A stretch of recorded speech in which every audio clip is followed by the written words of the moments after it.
ఇవాళ కేటీ రామారావు మాట్లాడుతా ఉన్నాడు ఏమని అన్నా తీన్మార్ మల్లన్న బ్లాక్ మెయిలర్ అని మాట్లాడుతున్నా నా ఆస్తులు ప్రభుత్వానికి రాసిచ్చినన్నా బ్లాక్ మెయిలర్ ఇట్లుంటాడా అన్న ఎక్కడన్నా ఒక్కసారి ఆలోచన చేసుకోండి మీరు చేసినన్నా ఈ ప్రజల కోసం నేను నా బిడ్డకు వచ్చిన కష్టం ఏ బిడ్డకు రావద్దని 200 మంది పిల్లలకు ఆపరేషన్లు చేయించినన్నా నేను తీన్మార్ మల్లన్న ఇలా ఈ రకమైనటువంటి విధానంతో నేను ముందుకు పోయి నేను రైట్ టు రీకాల్ పెడతా అని చెప్పినన్నా మీకు దమ్ముందా అని పెట్టే సోదరులారా ఇంకంతేకాదు ఒక తీన్మార్ మల్లన్న తెల్లంగేసుకుంటే కూడా ఓర్వట్లేదన్న టిఆర్ఎస్ పార్టీ కేటీ రామారావు అన్న వేసుకోవద్దా ఒక పేద బిడ్డ కనీసం ఒక కారులో తిరగొద్దా ఒక బీసీ బడుగు బలహీన వర్గాల బిడ్డ ఎన్నికల్లో పోటీ చేస్తే ఓర్చుకోరా ఒకసారి ఆలోచన చేయమని కోరుతా ఉన్నా ఏం చెప్తా ఉన్నామన్నా ఈ ప్రజలకి నేనేం చేయబోతున్నా చెప్తా ఉన్నా ఈ కాంగ్రెస్ పార్టీ ప్రజలకు ఏ హామీలు ఇచ్చిందో అమలు చేయిస్తా అమలు చేయించిన రోజు రాజీనామా చేస్తా అని చెప్తా ఉన్నా నేను సోదరులారా ఇదే పల్లా రాజేశ్వర రెడ్డి రాజీనామా చేస్తేనే కదా వచ్చింది ఎన్నిక ఈ ఉప ఎన్నిక ఎందుకు వచ్చిందన్నా పల్లా రాజేశ్వర రెడ్డి రాజీనామా చేస్తే వచ్చింది ఈ ఉప ఎన్నిక మనకు చేత కాదని వాళ్ళు వెళ్ళిపోయి రాజీనామా చేస్తూ వచ్చిందన్న పట్టభద్రులను ఉద్యోగస్తులను నడి రోడ్డు మీద వదిలి పెడితే తీన్మార్ మల్లన్న వాళ్ళ హక్కుల కోసం కొట్లాడి వాళ్ళ కాయకష్టనంతా భుజాల మీద వేసుకొని తిరుగుతూ ఉన్నాడన్న ఇక చెప్తారు తీన్మార్ మల్లన్న ఎంత చూడంటున్నాడు ఎస్ సార్ నేను చాలా చిన్నోని మా అమ్మ నాన్న కాయ కష్టం చేసి చదివిపించింది సార్ ప్రభుత్వ హాస్టళ్లలో తిన్నా సార్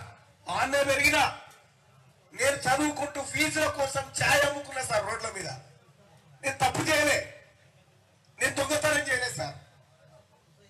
ఈ రకంగా నన్ను అనేకమైనటువంటి ఇబ్బందులకు గురి చేస్తూ ఉంటే సోదరులారా నేను చనిపోతే నా సాగుకో 1,00,000 మంది రావాలని తిరుగుతున్నా సార్ నేను ప్రజల కోసం తిరుగుతా ఉన్నా ఇలా కేసీఆర్ ఒకటే కేటీఆర్ ఒకటే తీన్మార్ మల్లన్న మా ప్రభుత్వాన్ని కూలబట్టినట్లు ఉన్నాడు మా ప్రభుత్వం అవినీతి అంతా బయట పెట్టింది కాబట్టి మల్లన్న రావద్దని చెప్తా ఉన్నారు అన్నా ఒకటి చెప్తా ఉన్నా కాంగ్రెస్ పార్టీ నాకు అవకాశం ఇవ్వచ్చు వామపక్షాలు 24 సంఘాలు మద్దతు ఇవ్వచ్చు అన్న పట్టభద్రులారా మీరిస్తేనే మీరు అవకాశం ఇస్తేనే నేను మండలికి పోగలుగుతా లేకపోతే పోలేనన్న విషయాన్ని గుర్తు చేస్తా ఉన్నా ఇలా 1000 రూపాయలు ఇస్తారట 500 రూపాయలు ఇస్తారట అన్నా నేను ఇయ్యలేనన్నా నా పార్టీ టికెట్ ఇచ్చిందన్నా నా పార్టీ గొప్ప పార్టీ అన్నా ఈ వేదిక ముందు ఉన్నటువంటి నాయకత్వం అంతా గొప్ప నాయకత్వం అన్నా ఏ రోజు కూడా తీన్మార్ మల్లన్న ఏ నాయకుడి కోసం ఒక్క అనా పైసా తీసుకొని ప్రచారం చేయలేదన్నా ఇవాళ మీరందరూ ఒకసారి గమనించాల్సిందిగా కోరుతా ఉన్నా ఇవాళ నన్ను అవమానిస్తారు నా కుటుంబాన్ని అవమానిస్తారు నేను చేసినటువంటి పని అన్నా 2.5 లక్షల రూపాయల జీతం వదిలిపెట్టి 10,000 రూపాయలు కూడా రానటువంటి యూట్యూబ్ ఛానల్ పెట్టి ప్రజల కోసం కొట్లాడినా నేను తెలుసా అన్న నా బిడ్డ పరిస్థితి తెలుసా అన్న ప్రతిరోజు ఇంటికి డాక్టర్ వచ్చి ట్రీట్మెంట్ చేయకపోతే నా బిడ్డ బతకదన్నా ఆ పరిస్థితిలో ఉంది ఆ బిడ్డకు వచ్చిన కష్టం ఏ బిడ్డకు రావద్దు అనుకుంటున్నా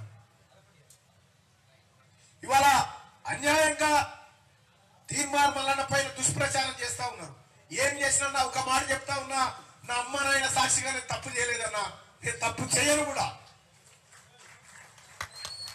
దయచేసి పట్టభద్రులంతా ఒకసారి ఆలోచించమని కోరుతా ఉన్నా నేను